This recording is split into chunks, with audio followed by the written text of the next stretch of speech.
You just sold your business. Congratulations. The day the wire hits your account, everything changes. But here's the part most people don't expect. The most dangerous decisions often happen after the deal is done, when everyone thinks the hard part is over. Today we're discussing the most dangerous decisions and how your business exit can help you live your best life. Stay tuned, you won't want to miss it.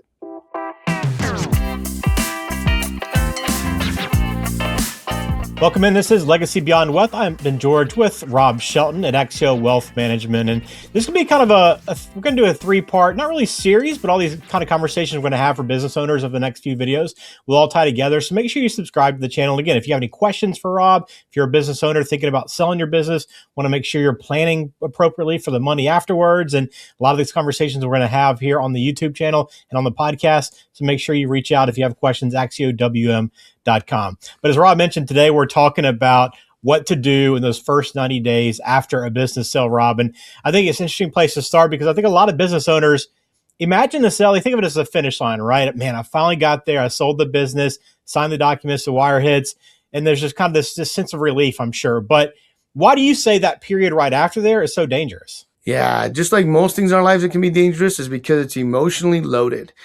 For years and maybe decades, the owner has had the most of their net worth tied up in their company.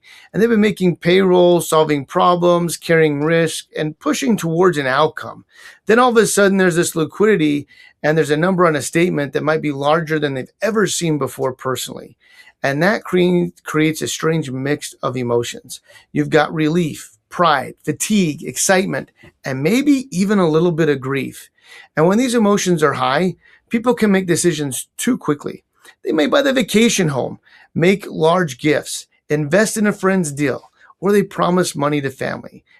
Now, these commitments aren't automatically bad, but the timing is what really matters here. Yeah, so when we look at these first 90 days, so you're saying, I know it's very tempting to want to just start making that money work, right? Try to maximize those dollars. But you're saying, I think in this video here, as we kind of explain this, it's all about kind of creating order during this time period, right? Yeah, exactly. And I think like building a runway, what you need to solve for the next 30 years in the first 30 days.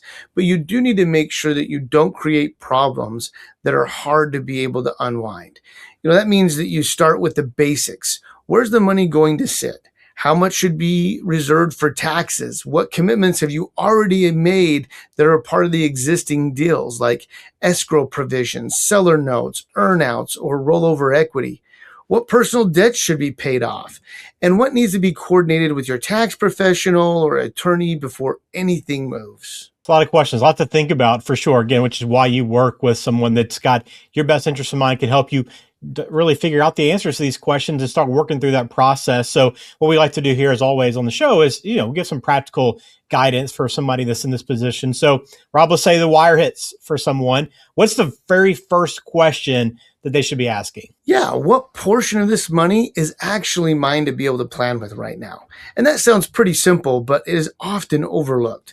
And let's say someone sells their business for like 25 million, and they may look at it and say, hey, I've got 25 million, but maybe part of that is held back in escrow. Maybe part of that is a tax liability coming, or is part of the deal that included a seller note or rollover equity. So it may not all be cash.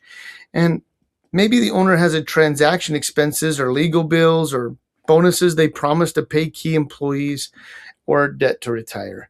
So before we start talking about investments or lifestyle, we really need to separate the gross number from what we would call the usable number, or the number that actually can be used to help you live your best life. Yeah, and I'm sure for people that maybe see the number, the gross number, and that's what they're thinking about, this can probably be, a little bit sobering, I guess, for some of the business owners that are now find themselves in this position. It can be, but it also can be freeing.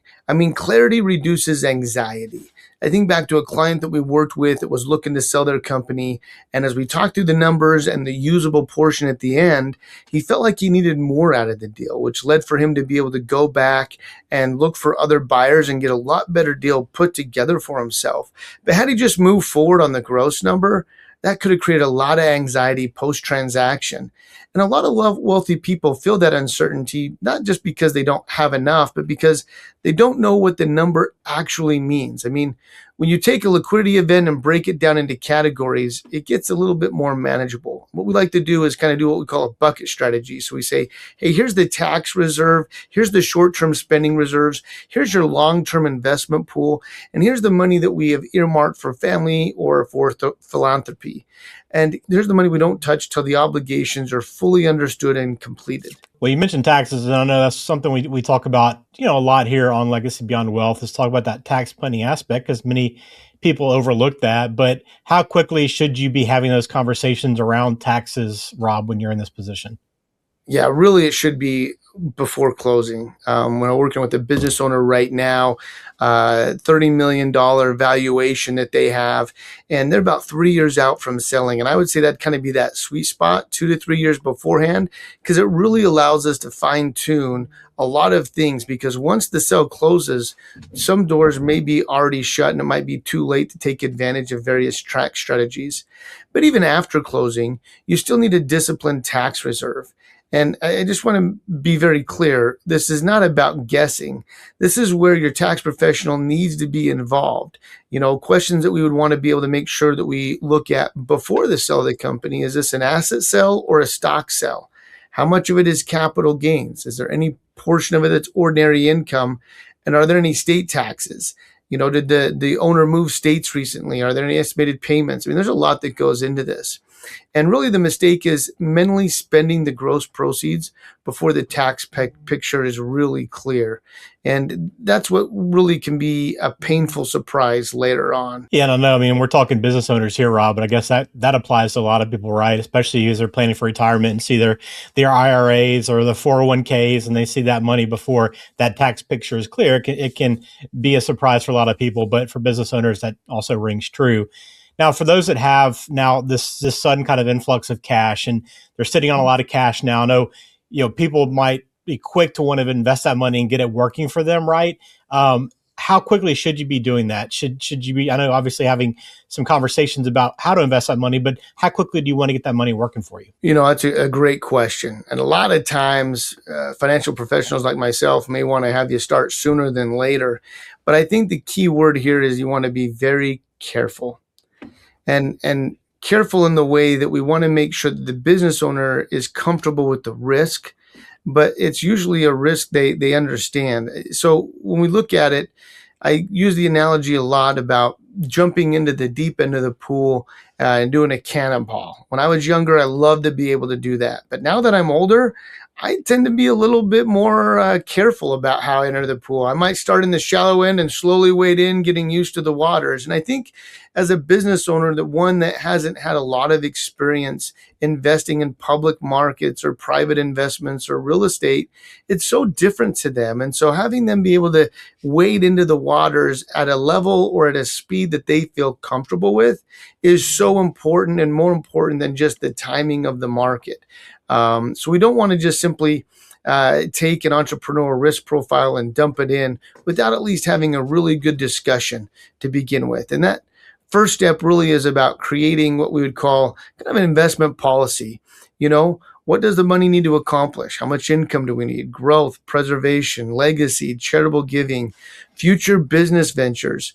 Those goals all may require us to set up different buckets to be able to reach those different goals. Yeah, we talk buckets here, and probably anybody that's watched some financial planning videos, maybe you've heard that concept of having these different types of buckets. But for those that maybe aren't quite familiar with what that exactly means, Rob, can you kind of explain that for us? Yeah. You think about it, not every dollar has the same job. And when I say that, I love watching, Shark Tank, and you'll hear them talk all the time that every dollar is like a little soldier that goes off to work for you. And each one may have a different job or responsibility. And that's what the buckets really help us to be able to do, is really identify which dollars need to be available sooner, which dollars need to be set aside to have growth that you will use decades away, and what ones may be intended for grandchildren or children, and eventually which ones may go to some charities or for another business opportunity. And we cannot treat every dollar the same, because when we do that, that's when the plan gets fuzzy. And I would call it maybe double counting the money a little bit sometimes. I don't know if you've ever had that challenge there, Ben, where you got a lump sum of money, think, oh, I can spend it for this. And then later on, like, oh, yeah, maybe I can do it for this business or for this adventure. And Mm-hmm. so having those separate buckets really gives clarity and helps us really be able to understand, what elements they have, which ones are set aside for taxes, for living expenses, debts, and known commitments, and what might be more lifestyle. And this really is going to help you have security in your financial plan and really help gain some clarity as to what each dollar is supposed to be doing for you as well. Are you ready to unlock the freedom to live your best life? Schedule your no-cost 60-minute discovery meeting with our team today. During this session, we'll take the time to understand your family's story and financial dreams. Together, we'll craft a personalized roadmap designed to help you achieve your goals. Let's explore how we can unlock the freedom for you and your family to thrive. Just click the link in the description of today's show to get started. Yeah, that bucket approach, it really helps, I think, people kind of visualize it and also stay organized and what that money, the purpose of that money is for and knowing where to pull from. So that's so important to kind of have that approach for many people. We're talking about, some of the trouble that can happen here, Rob. So what are some of the mistakes that you see people make, right after the exit from their business? Yeah, one of the biggest ones is making a large, irreversible decision before the plan is even built. And another one is letting too many people influence them. After a sale, business owners can become magnets for opportunities, private deals, real estate projects, startups, loan to friends, family, and anything else that might be out there. And we just want to make sure that you're not too bombarded by that. I always tell clients, make me the bad guy. Tell all those people that have these opportunities or looking for a venture with you that you have a financial professional you work with and everything is underwritten, and send them to us. We'll take a look at it, but that should hopefully relieve the pressure from someone feel like they got to make an immediate transaction or immediate commitment to somebody. Another mistake is underestimating the emotional transition. And this is one I think most people don't really grasp.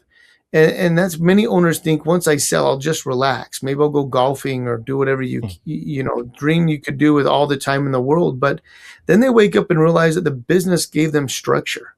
They give them identity, relationships, and purpose. And without that, the money alone doesn't solve everything. That's a big point, and that's one they talk about a lot here on Legacy Beyond Wealth. We have those conversations about, hey, it's not just about the wealth and the money and the financial side, right? You have to make sure that's aligned with the plan you have in life, and those two are on the same page and on the same track. Yeah, and a really good post-exit plan asks this question: what is this money for? But it also asks, who are you becoming now that the business is no longer the center of your life? And when you stop and ponder about that, it could take weeks, even sometimes months, to be able to find out or structure that. But it's so important to have that be the answer to that question to help guide you and give you a sense of direction. And some people want to start another company. Some may want to mentor or serve. Some may want to travel.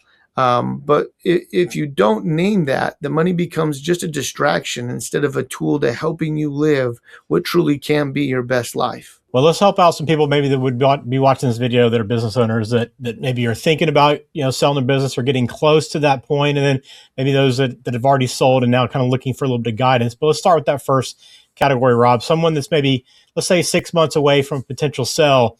What should they be doing right now? Yeah, you got to start having your dream team put to place. And Ben, you probably get sick of me talking about the dream team concept, but we got to have all the stars, all of the professionals in your life line up together to make sure that we've got things coordinated before that closing date.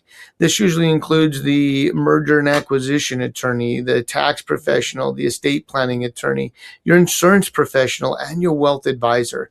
Everyone should understand the deal structure and the owner's personal goals.